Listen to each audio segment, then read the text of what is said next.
Vamos à palavra de Deus aqui. Coisa boa a palavra do Senhor, né? Filipenses, no capítulo de número 2, apenas o versículo de número 5. Hoje eu tenho uma mensagem de Deus para o seu coração aqui. Uma mensagem para fazer você pensar, você refletir. Olha só. Olha que versículo maravilhoso.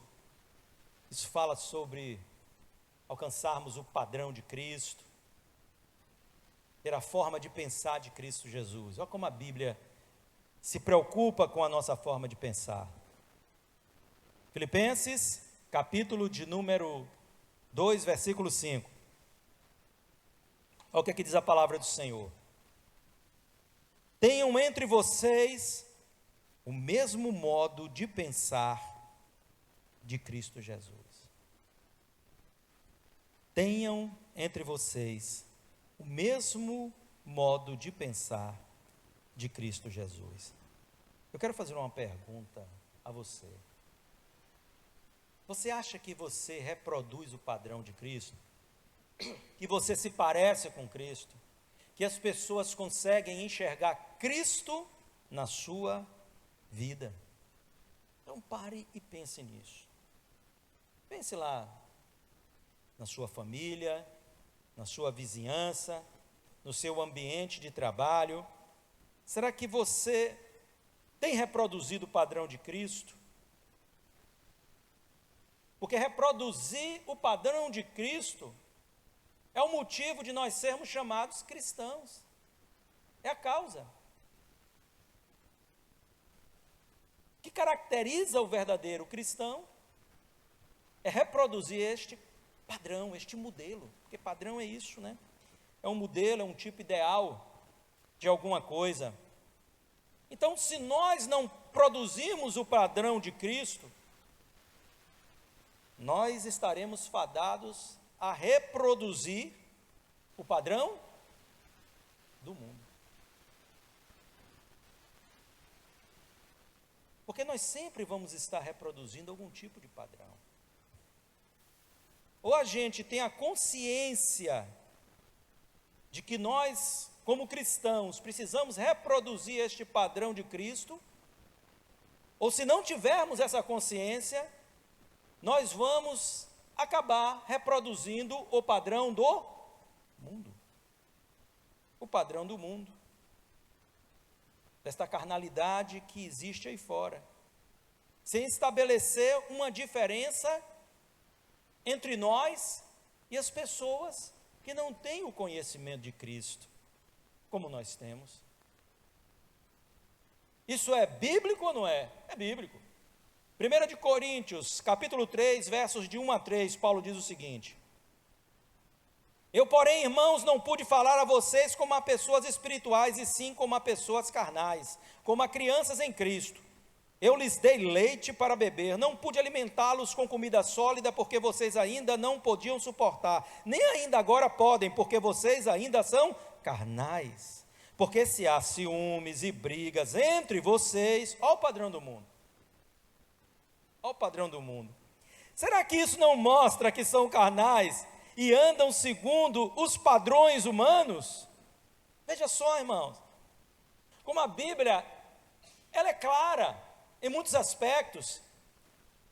Então, o que Paulo está querendo dizer, tanto no primeiro texto, como no segundo aqui, texto de Filipenses, texto de Coríntios, é que ou você reproduz o padrão de Cristo, ou você vai reproduzir um outro padrão que não é o de Cristo, consequentemente você estará reproduzindo o padrão que há no mundo. E quando ele aponta para a igreja em Corinto, ele está dizendo, este tipo de comportamento não está reproduzindo o padrão, o modelo de Cristo, mas está reproduzindo o padrão que está neste mundo.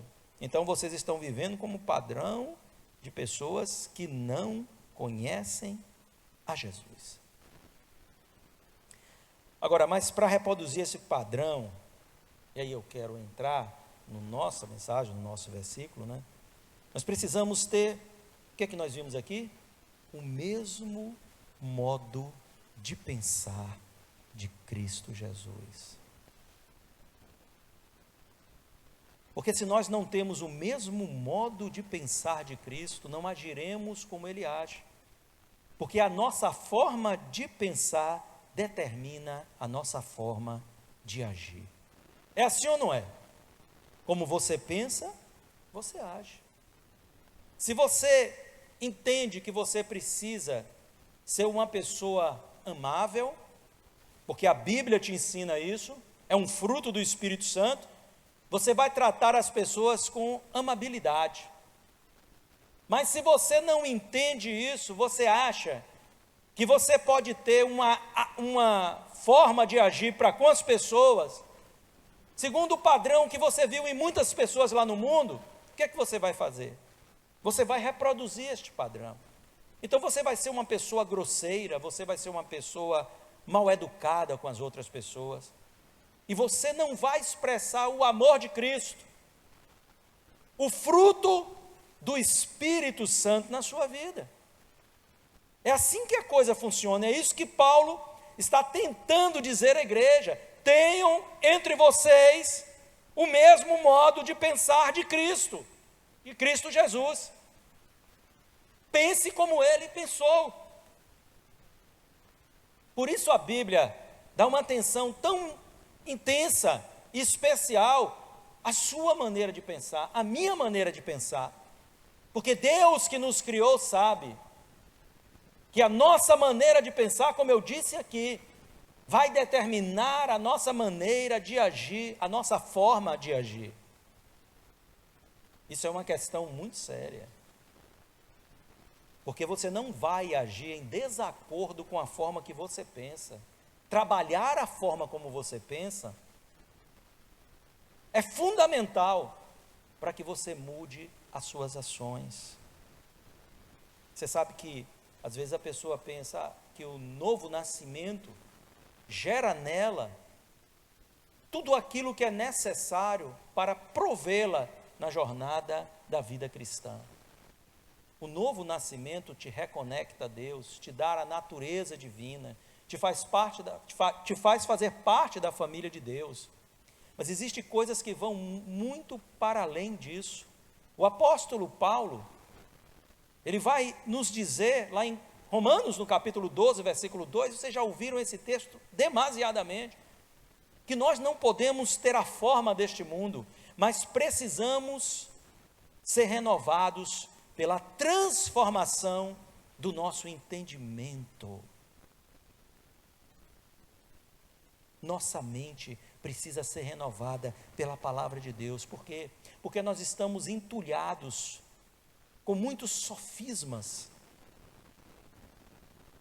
com uma maneira de pensar que nos foi legada pelas pessoas com as quais nós convivemos durante toda a vida. Se você talvez tenha tido o privilégio de conviver com pessoas renascidas, pessoas que andam à luz da palavra de Deus, maravilha, você já tem muito dos conceitos cristãos, dos conceitos de Cristo na sua mente.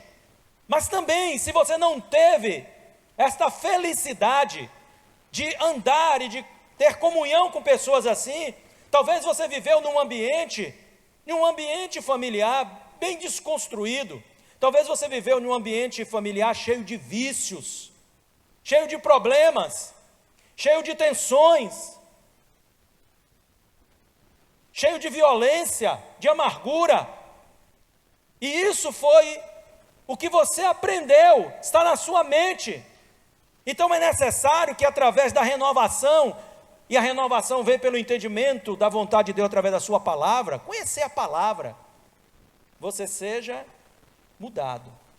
Porque se muda a forma de pensar, muda a forma de agir. Então Paulo está dizendo, nossa forma de pensar define nossa forma de agir.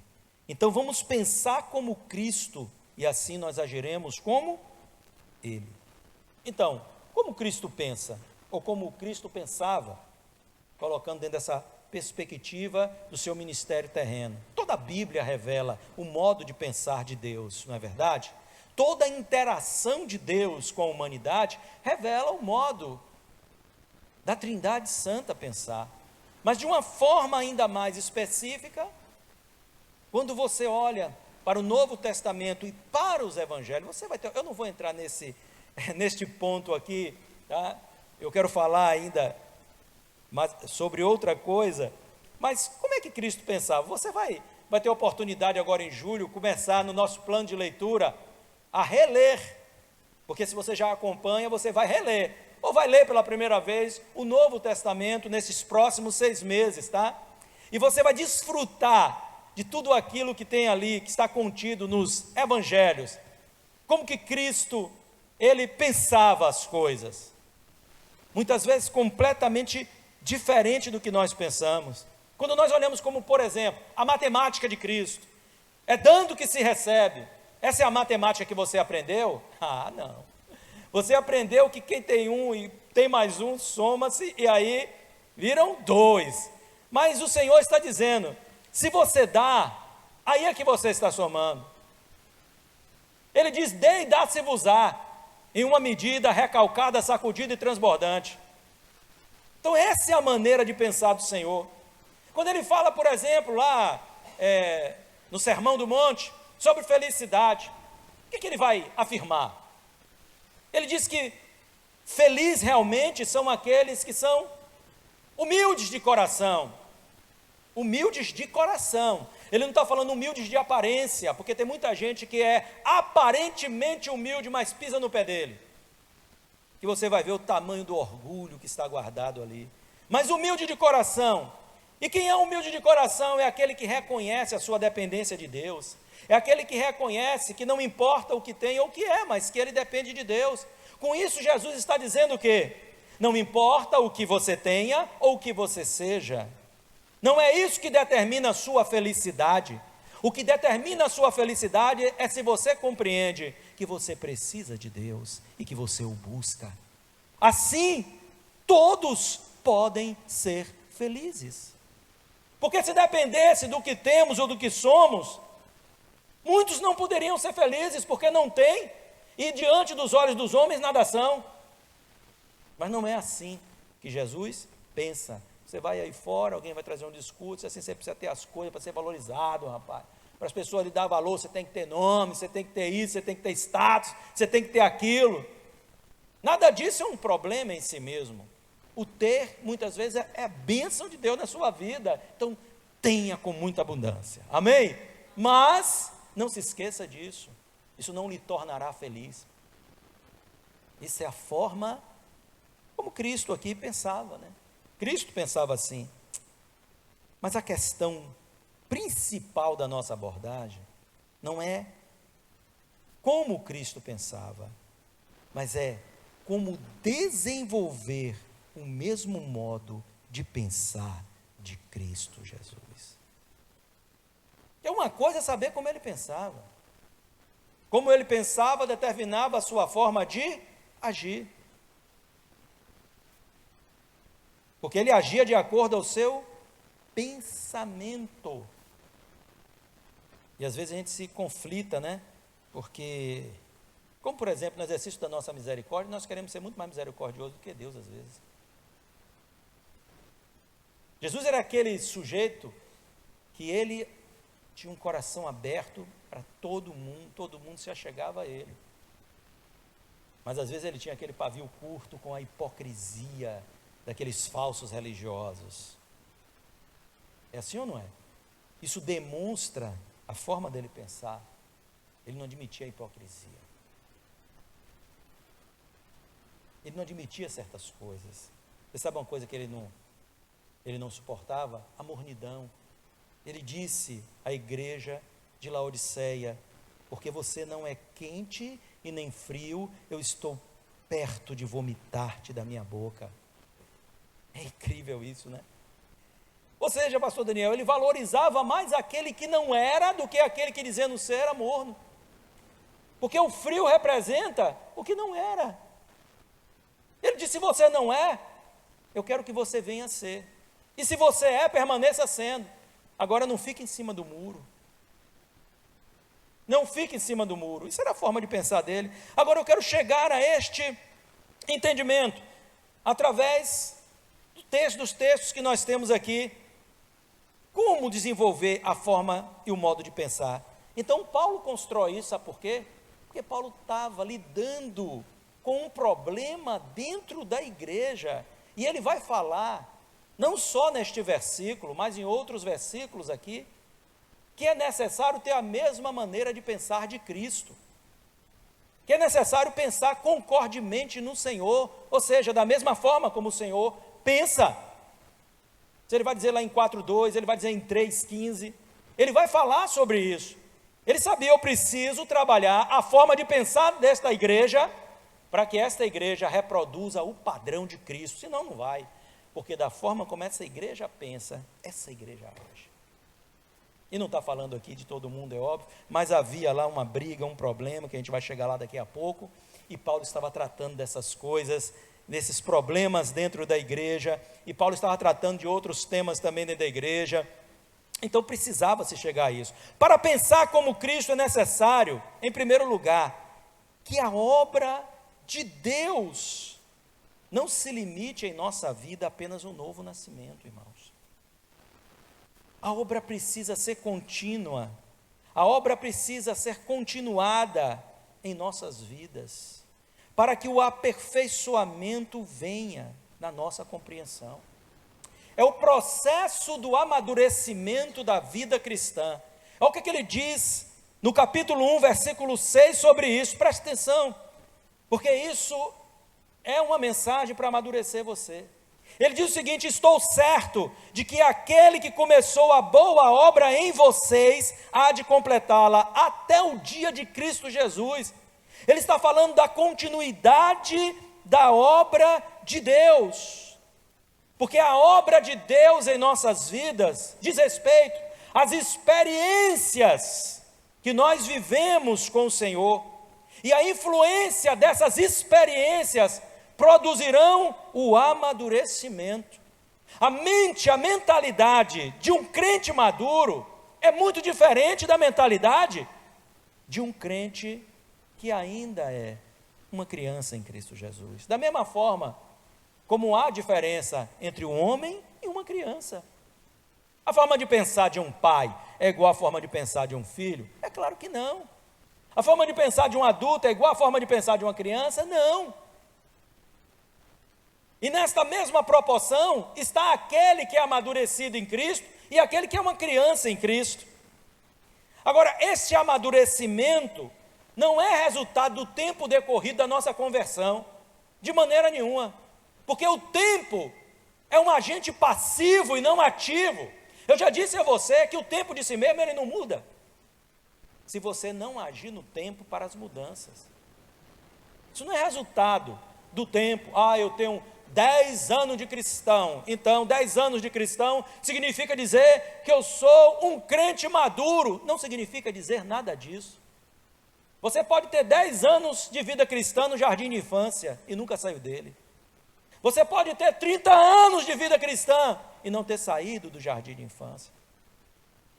Quando o autor da Epístola aos Hebreus escreve a estes irmãos, ele diz: devido ao tempo decorrido, vocês deveriam ser mestres, mas ainda são crianças em Cristo. Então o tempo, ele de si mesmo não faz nada. Mas quando as experiências de Deus agem na sua vida no tempo, elas trazem a maturidade com o tempo. As experiências vividas no dia a dia.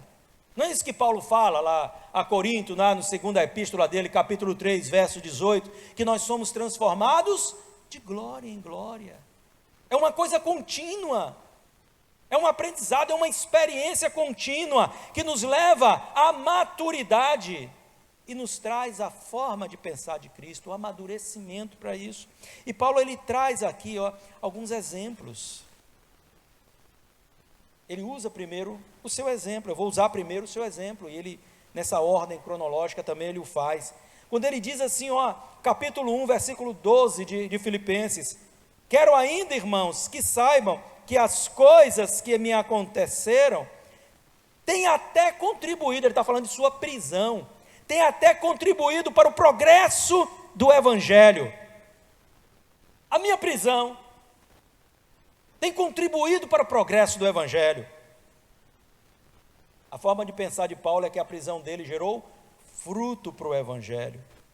Assim, a sua prisão era, sim, uma circunstância a ser vencida. Ele não queria ficar preso, mas não era uma circunstância que o venceu. Há uma diferença total que vem da forma de pensar, porque este homem era um homem maduro em Cristo. Então ele entendia: eu quero me ver livre da prisão, eu quero vencer essa circunstância, mas essa circunstância não me venceu. E por a circunstância não o ter vencido, ele pôde extrair fruto dessa luta, dessa adversidade, dessa dificuldade. Aí a pessoa, eu vou usar um exemplo prático, a pessoa fica doente, e o que é que ela faz? Ela murmura. A doença é algo a se vencer. Acho que Deus não quer você doente, ninguém quer você doente, você não quer ficar doente. Mas se você está doente, a doença não pode vencer você, nem fisicamente, e nem pode vencer você psicologicamente. Não pode destruir o teu psicológico, não pode afetar também a tua fé, a tal ponto que te descaracterize. A doença é uma circunstância a ser vencida, mas não é uma circunstância para te vencer, irmão. Jamais. Este problema que você está atravessando não é uma circunstância para te vencer, para que você diga: eu entreguei os pontos, estou passando uma luta financeira, entreguei os pontos. Não, de maneira alguma. Se você vive essa experiência que o Senhor permitiu, às vezes uma experiência que traz aí, de certa forma, a sua dor, né? A sua dor, você entenda que você pode extrair fruto disso. Se você entende isso, você amadurece, você pensa como Cristo Jesus. E por que eu estou dizendo isso? Porque é o exemplo a seguir, que Paulo traz aqui. Nós começamos a ler Filipenses 2, versículo 5, nós lemos, mas ele vai decorrendo e vai falando. Olha o exemplo: tendo em vós o mesmo modo de pensar de Cristo Jesus. Versículo 6, que mesmo existindo na forma de Deus, não considerou ser igual a Deus, algo que deveria ser retido a qualquer custo. Pelo contrário, ele se esvaziou, assumindo a forma de servo, tornando-se semelhante aos seres humanos, e reconhecido em figura humana, ele se humilhou, tornando-se obediente até a morte de cruz.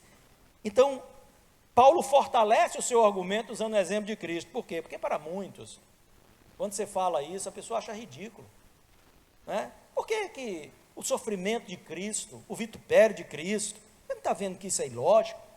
Por isso que o apóstolo Paulo, escrevendo à igreja de Corinto, seu primeiro capítulo lá, segundo capítulo, ele vai falar sobre isso. E ele vai dizer o seguinte: ele vai dizer que o evangelho é loucura para os que se perdem. O evangelho, né, a mensagem da cruz, Paulo ainda é mais específico nesse tema, a mensagem da cruz é escândalo para os judeus e loucura para os gentios, que ele traz aqui na figura dos gregos. É loucura para os gentios. Uma loucura isso. Que história é essa? Como é que um Deus vai sofrer por nós? Isso não existe, não é verdade? Mas para Cristo, a sua morte não é isso. Não é a dor daquele momento, não é o sofrimento daquele momento. Ele pensava diferente. Ele sabia que a sua morte era a redenção para o mundo, era a salvação para mim e para você que estamos aqui nesta manhã, era a possibilidade de nós nos reconciliarmos com o Pai. Então a forma de pensar de Cristo, que determina a sua ação, era completamente diferente da forma de pensar de tantas pessoas. É por isso que ele pôde se entregar. Porque se ele pensasse, talvez como em alguns momentos nós pensamos, ele diria: eu que não vou fazer isso. Quem criou o seu problema com o pecado, que resolva. Ele criou algum problema? Nenhum. Ele é solução sempre. Aí você entende. Como que nós pensamos como Cristo? Então nós pensamos como Cristo quando as experiências que nós vivemos com Deus nos amadurecem. O amadurecimento gera a convicção da mente de Cristo em nós. Não é a convicção de que temos, porque quando nos convertemos temos a possibilidade, mas é a convicção de que esta mente precisa estar atuando em nós, porque se a gente pensa como Cristo, a gente age como Cristo. Esse é o X da questão. O grande problema é se estamos pensando como Cristo. Se não pensamos como Ele, não agimos como Ele, tampouco seguimos o padrão dele ou nos parecemos com Ele. Aí você vê tantos escândalos por aí. E talvez vidas que não impactem. Por que não impactam? Porque não segue esse modelo. Não tem o pensamento do Senhor, nem a ação do Senhor, consequentemente. Para pensar como Cristo é necessário preservar em nossas mentes e corações a palavra de Deus. A palavra, ninguém conhece ao Senhor completamente se não for por sua palavra. Você está aqui ouvindo a palavra de Deus. Você precisa se envolver com a leitura da palavra de Deus. Você precisa se envolver com a meditação da palavra de Deus, com a memorização da palavra de Deus. A tua palavra escondi guardada em meu coração para eu não pecar contra ti, disse o salmista. Então ela é um escudo e broquel, diz a palavra, sobre a própria palavra, não é assim? Olha só, no versículo 16 do capítulo 2 de Filipenses, Paulo começa o versículo dizendo: preservando a palavra da vida. Vocês precisam preservar a palavra da vida em vocês. Guardar esta palavra. Não pode deixar essa palavra minguar em vocês. Não pode deixar essa palavra, sabe, se esvair de vocês. Não, vocês precisam preservá-la e dar continuidade a isso, a este aprendizado, né, que nunca pode parar. Então nunca nós vamos pensar como Cristo se não conhecemos a palavra do Senhor. A palavra do Senhor é a verdade que nos liberta e nos faz vencer as mentiras de Satanás. Porque quando Satanás te ataca com a mentira, quando Satanás te ataca, né, com aquela, sabe, aí vem um problema das irmãs aqui, duas irmãs em Cristo, atuantes na obra da igreja, estavam brigando. E sabe o que acontece? Provavelmente Satanás estava ali no ouvido delas, né? Chegando ali, sussurrando no ouvido da outra. Quem ela pensa que é? E ela reproduzindo o padrão do diabo. Engraçado é que eram duas servas de Deus que faziam a obra do Senhor. Incrível isso, não é verdade? E não precisam ser duas, às vezes é a animosidade que está no nosso coração, irmão. Para ver se não é assim. Ele vai usar isso aqui para dizer isso. E ele vai dizer aqui, sabe o quê? Olha aí. Rogo a Evódia, Filipenses 4:2, e rogo a Sintique, duas irmãs queridas. Os nomes são desastrosos, né? Mas, esses nomes gregos aí, mas tudo bem. Evódia e Sintique. Pensem concordemente no Senhor. Qual é a solução? Pensem como Cristo pensa, irmãs. Não dá para vocês viverem assim. O que Paulo está afirmando é o seguinte, é que se elas pensassem como Cristo, a contenda cessaria. Mas o problema é que elas pensavam como o mundo pensa, e a contenda se fortalecia. Elas pensavam como aqueles que não conhecem a Cristo. Neste momento, elas estavam pensando assim, como aqueles que não conhecem a Cristo. E você conhece a Cristo, sabe por quê? Porque a palavra de Deus está no seu coração. Porque você tem ouvido a palavra. Esta é a palavra da verdade que te liberta. Essa é a palavra de Deus que está sendo enxertada no teu coração. Esta é a palavra que nos dá força para vencer, para gerar em nós um pensamento concorde com a vontade do Senhor. Então Paulo está dizendo, se vocês pensarem como Cristo, vão agir como Cristo. O problema de vocês estão pensando como as pessoas que não conhecem a Cristo e consequentemente agindo como as pessoas que não conhecem a Cristo. E o Satanás estava ali sempre subjugando vocês. Este é o problema, que muitas vezes nós somos atribulados e afligidos, e aqui para além de ser um problema relacional, pode ser um problema nosso, ou que seja relacional, entendeu? Nós ficamos subjugados, porque não pensamos igual a Cristo em relação ao problema, isso se agiganta, e isso se avoluma. Davi reproduz a forma de pensar do Senhor, quando ele tem aquele duelo com o gigante filisteu Golias. Mas existia um arraial de homens mais preparados do que ele. E qual era o problema daqueles homens ali? O problema daqueles homens era não pensar como Deus pensava. Consequentemente, não agiam estimulados pela palavra, pela fé em Deus. Não tinham essa mentalidade. Havia uma armadilha de Satanás ali. A armadilha de Satanás era o quê? Em vez de haver um embate entre as duas nações, os dois exércitos, melhor colocando, o exército da Filístia e o exército de Israel, qual era a proposta? Não precisa ninguém morrer. Manda um duelista e nós estamos mandando o nosso aqui. Aí saía aquele gigante. Então o desafio é: mande alguém que possa vencer o nosso gigante. E eles tremiam. Isso foi uma armadilha psicológica que funcionou muito bem até chegar um rapaz cheio de Deus ali. Davi não aceitou essa afronta. Primeira coisa, Davi se indignou. Não, isso não pode estar acontecendo.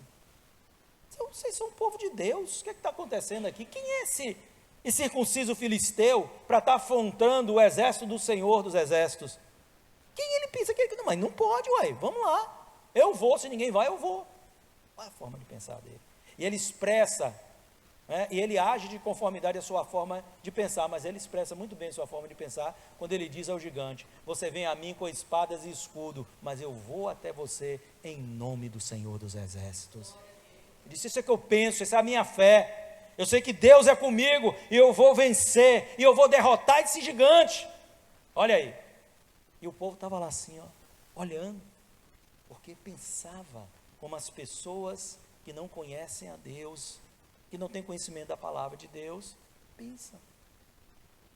Eu vou lutar com o gigante? Ou nada, o gigante vai me vencer, isso é derrota certa, não tem jeito não, esse problema não tem como suplantar, não tem como vencer, nós estamos derrotados, ninguém tem coragem de lutar. Ali existiam pessoas que eram verdadeiros heróis. O comandante do exército de Saul era Abiné, filho de Ner. O cara era um herói de guerra, mas foi intimidado com esse discurso. Então o problema para nós, muitas vezes, não é o problema em si, mas a forma como nós pensamos o problema. Anula a nossa forma de agir correta, porque a gente não pensa da forma como Cristo pensa. Para pensar como Cristo, é necessário sermos movidos pela eternidade. Querido, ninguém vai pensar igual a Cristo se você vive uma vida para este tempo presente.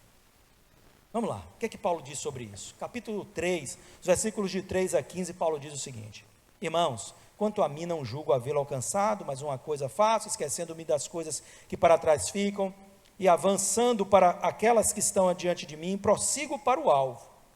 Que alvo é esse?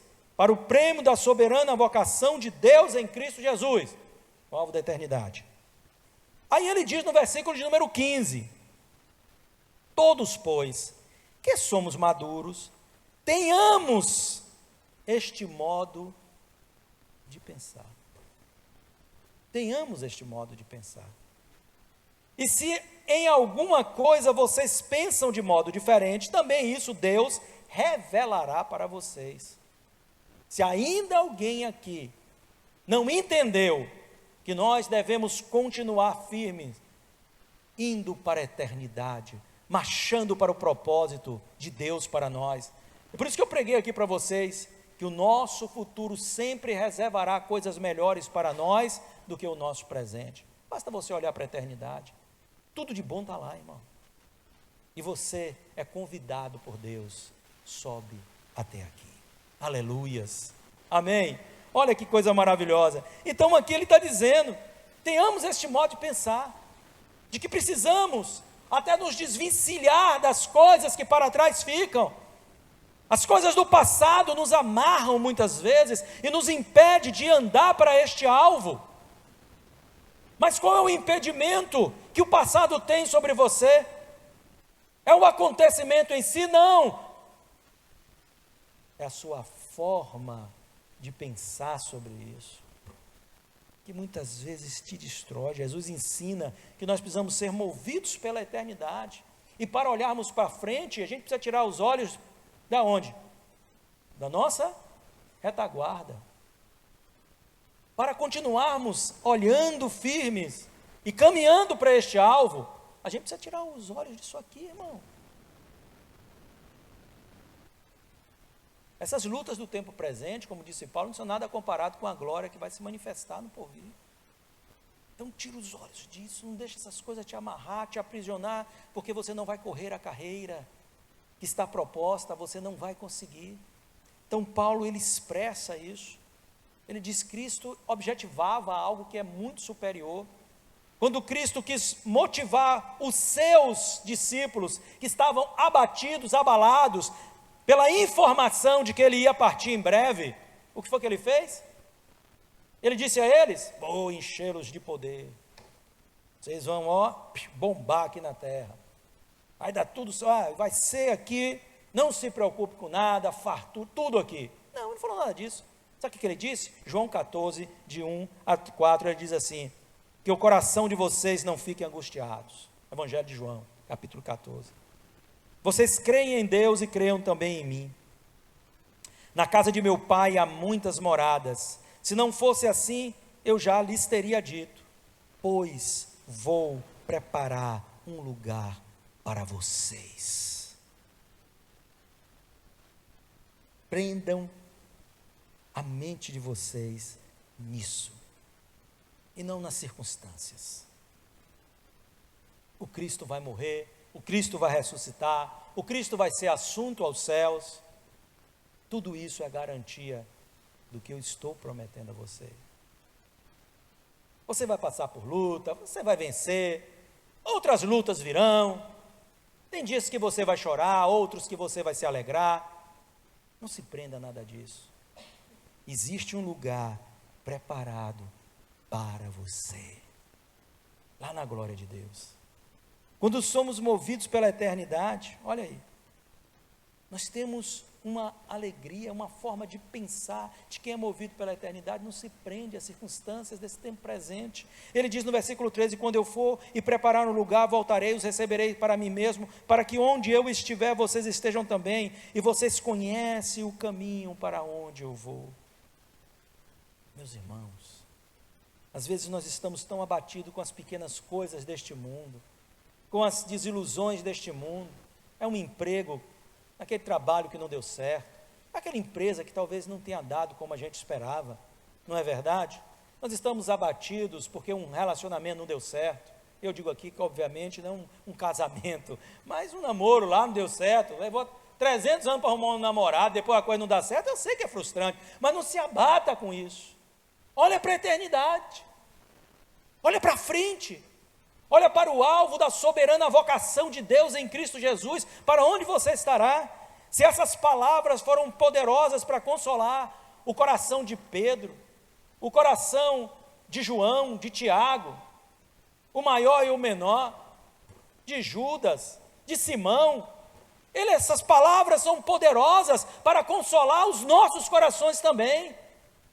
Se a gente pensa na eternidade, como Cristo pensou, e Cristo mostrou que isso é o que é significativo para nós. O resto tudo são, sabe, este momento, esta luta terrena, este deserto que a gente atravessa até chegar à terra da promessa. Assim, pensar como Cristo é pensar na nossa preparação para a eternidade. É isso que importa. E por fim, eu vou encerrar com isso aqui. Para pensar como Cristo é necessário termos um coração como o de Cristo. Qual foi o coração de Cristo? O coração de servo.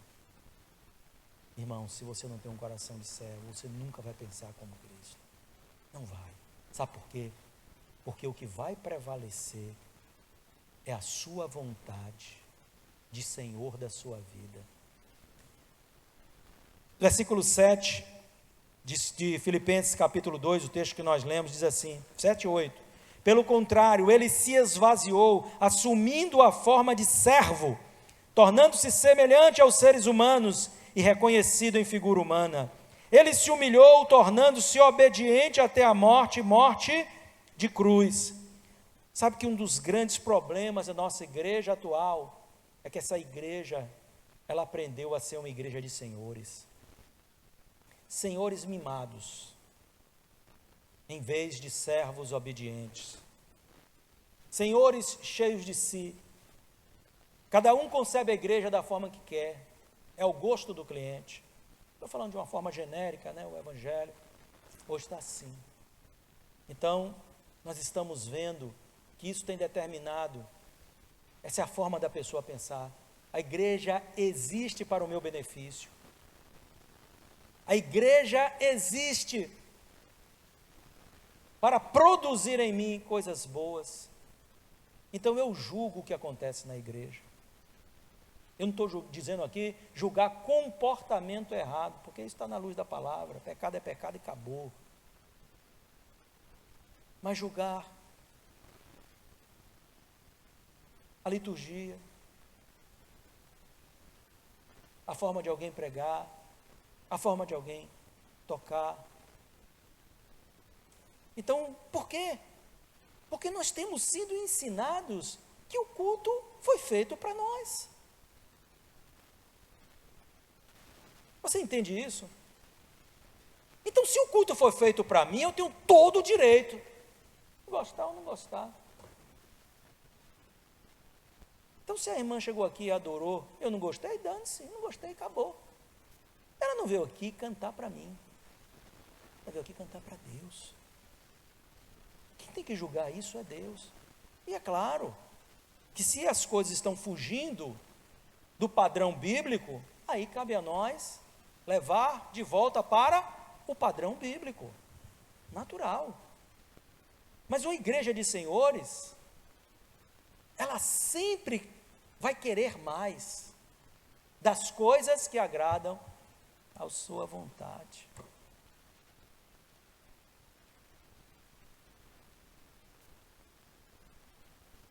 É assim que é. E isso é um mal muito grande.